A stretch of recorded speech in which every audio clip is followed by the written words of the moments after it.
Hello everyone, happy Thursday or sad Thursday, whatever your day is. I'm not trying to make it sad by saying sad Thursday, but I'm just not assuming that it's happy for everyone, because I know that no matter what period in time, everyone's having different feelings and all that kind of stuff. And I guess today's topic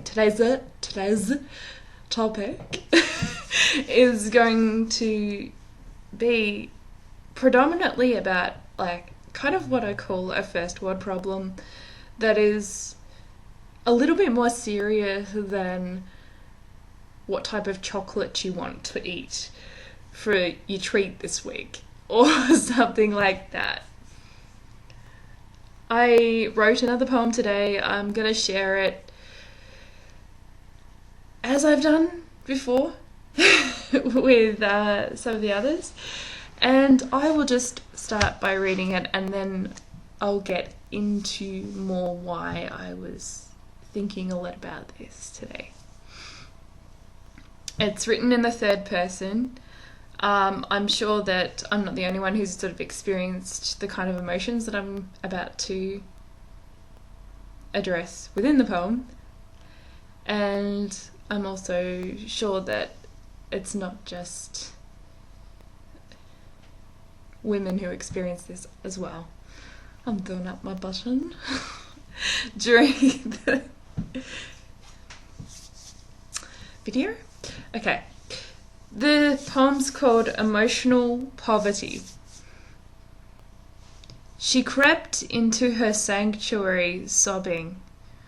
Her eyes were moist and red. As she hugged herself tightly with her stomach throbbing, her abdomen felt heavy like lead. She felt unnoticed and unheard, feeling ignored even if she spoke a word.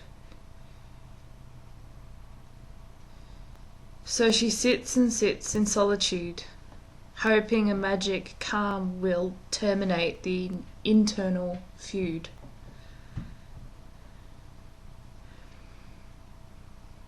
For she knows not how to bring peace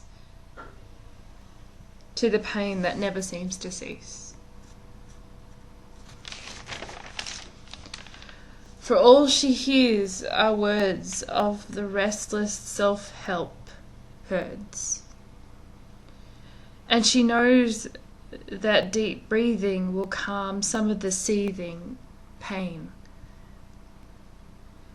But the pain will return again. Or again. To make it rhyme properly. I met someone on a bus today who was feeling very lonely.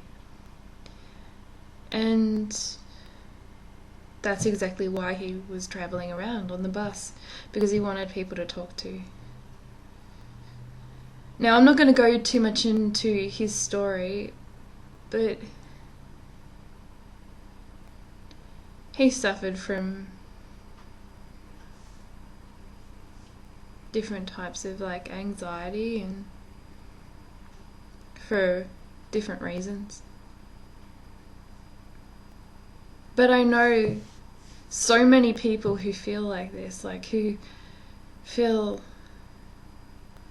like they have to make a special effort just to be seen, to be heard. I wish that more of us would just care a lot more. Even just a little bit, just stop and listen. But so many of us are dealing with this internal loneliness and this restlessness. And it's not something that's kind of easily dealt with, or sometimes it's pretty indefinable. But if we are more comfortable with sharing what's happening in here, then I think many people would feel less lonely. I'm going to close this by actually reciting some dialogue that's from the Secret Garden, and this is actually something that inspired this poem in part,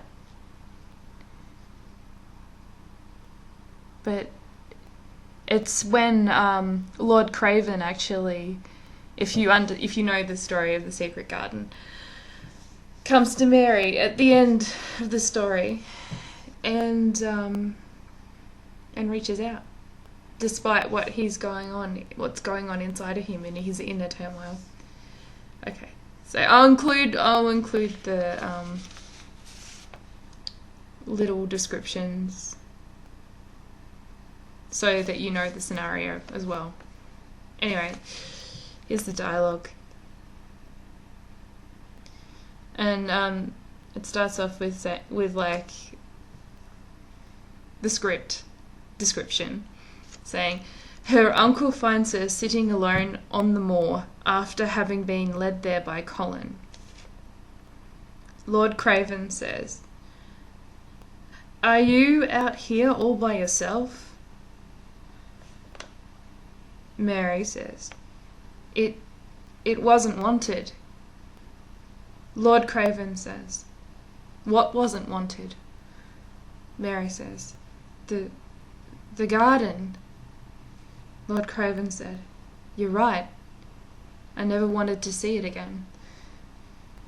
Mary says, you never wanted to see Colin.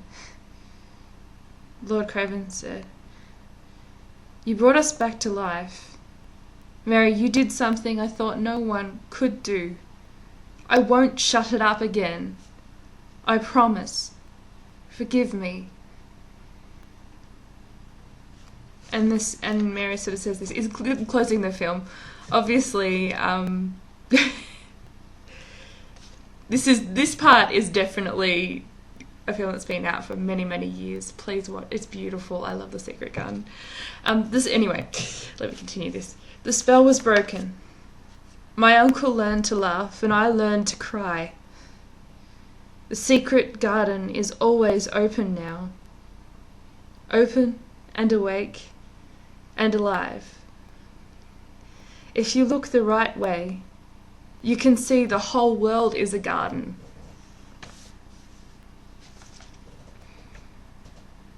And I think it's probably like the most positive interaction you can sort of have.